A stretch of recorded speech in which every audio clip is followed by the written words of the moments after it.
దేవుడు ప్రేమ స్వరూపి కాబట్టి ఆయన ప్రేమను మాత్రమే మనం చూపించాలి, ఆయన ప్రేమను మాత్రమే ప్రకటించాలి. కానీ కక్ష తీర్చుకునేవాడుగా కానీ మనము ఇతరులు విమర్శించేవారుగా కానీ మనం ఉండకూడదని నేర్చుకున్నాం.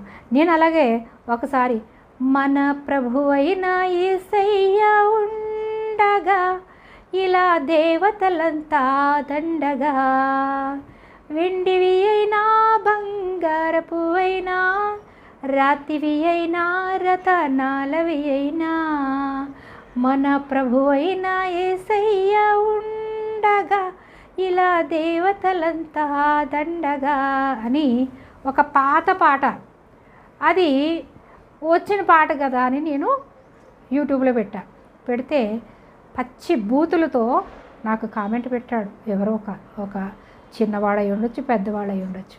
అంటే